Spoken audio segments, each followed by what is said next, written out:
Hello, I'm Archie Luxury and welcome to the program. Today I've got a great story. It concerns two of my great loves, Thailand and small business disaster stories. And here we go. I'll read it to you. This came in here. It's let's have a look here. Thai Handicrafts, a small business disaster story in 2004. Okay, there was a shop and dwelling for sale in Thorntree Gully, this is in Melbourne, Australia, in the foothills of the Dandenong Range in Victoria. I rang the agent and asked how much the vendor wanted and what's the story and why he was selling the shop. The agent said the owner wanted $295,000 plus GST and a 6-month settlement. I made an appointment for inspection the next day. I was very interested and could see it as a good investment at the time. However, I thought the price was a bit rich. I went home about half a kilometre from the shop for a while and thought, why is this bloke selling? So I went back to the joint to discuss a few finer points without the agent, to ask him if I could buy stock, shop fittings, lists of suppliers, etc., etc., blah, blah. Then I put it on him. Why he wanted to sell the shop? Well, this bloke was starting chemotherapy in a month's time and wanted time to settle the completion of the shop sale. I immediately said I would buy the joint. The bloke's eyes lit up. I then said my terms and I wanted a quick settlement in 28 days from today and I will pay you $250,000 in cash.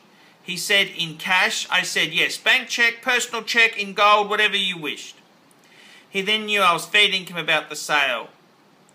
The next morning the agent rang about 9 AM and said, I don't know how you did it, but the vendor is willing to accept your terms of $250,000 and settlement in 28 days. He said, can you do it in that time? I said, yes, not a problem. He came over, I gave him $25,000 in cash. Needless to say, the sale went through without a problem. I took possession of the shop and started to renovate, paint, security system, CTV system, computers, signage, blah, blah, blah. Then I came up with a revelation. After having had a Thai wife before and travelling to Thailand several times and knowing many Thai people in Melbourne, I thought I could open a Thai handicraft shop.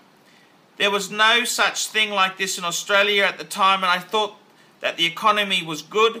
I thought I would make a killing. I thought a Thai handicraft store would be a great idea, so I gave it my best shot. I just returned from Thailand with my 16-year-old daughter, half Thai, half Australian, in late 2003 and was familiar with the ropes of purchasing goods and exporting. In fact, I had plenty of Thai handicrafts and crap Thailand already.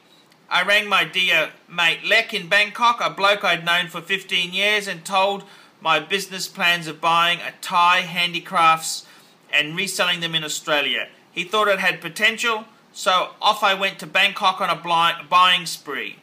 At the time it sounded like fun, but the fun soon turned into hard fucking work. I decided that some help may be in order, so I asked a Thai friend to accompany me to Bangkok.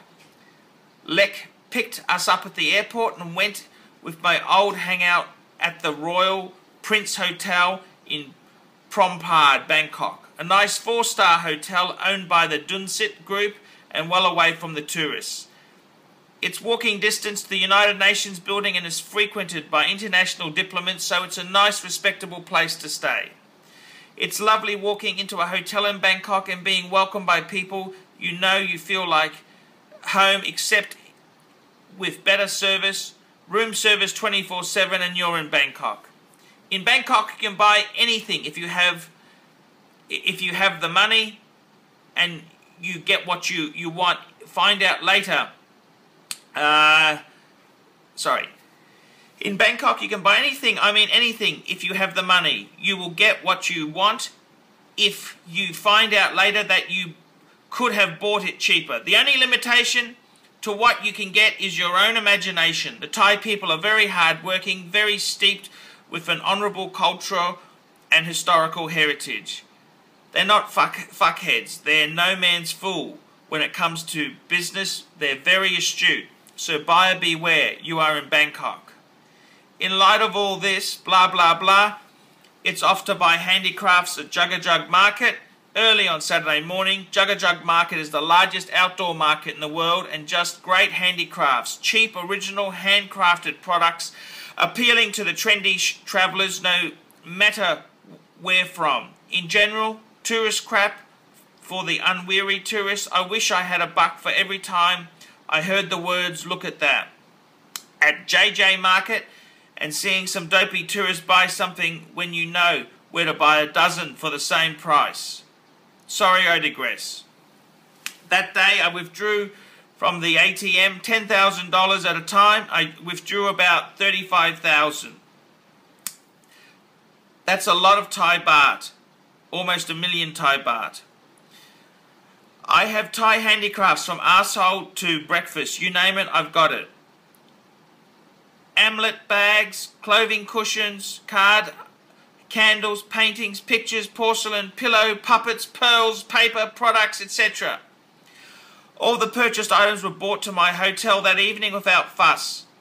There was all the Thai handicraft crap everywhere. I had one of the king-size beds from the room, and you still had to squeeze your way through the bathroom. About 15 cubic meters. The next day I was off to Yarat Chinatown in Bangkok, the best wholesale market in the world. It's got gold, gadgets, types, all types, wholesale and very cheaply. He withdrew another 35,000 that day on fashion items, jewelry, precious stones, gold gadgets, blah blah blah. Flew out of Bangkok on Thai Airways. Approximately 18 cubic meters arrived in Australia and delivered to my shop in Fern Tree Gully. Before I had got home from my trip in Thailand, I consulted a Buddhist monk at the Wat Arun and asked a good time to open the shop. After donating 1,000 baht note, in the claw he gave me a piece of monk's cloth, candles and some incense to use when I open up the shop in 8 days' time. Back in Australia for unpack, etc. blah blah blah. The shop opened as suggested by the monk in Bangkok on time. I ran a system of cash only, no cards. There was an ATM next door, so cash was not a problem. Business was slow, however I was in Fern Tree Gully for God's sake, 40 kilometres away from the central business district of Melbourne, in the foothills of the Dandenongs. Not a chance of surviving. Over 5 years. Not a chance of surviving. Over 5 years of business and paying GST every month. I paid GST twice and got a refund 58 times because the business ran at a loss. Another 4 or 5 visits in the following 2 or 3 years. I spent about 600,000 on crap. And within 5 years had cut out about 1.4 million on the shop trying to sell handicrafts to the Thais in Australia. Well, I tell you, don't. They're mean, nasty fuckers. Mean as cat shit.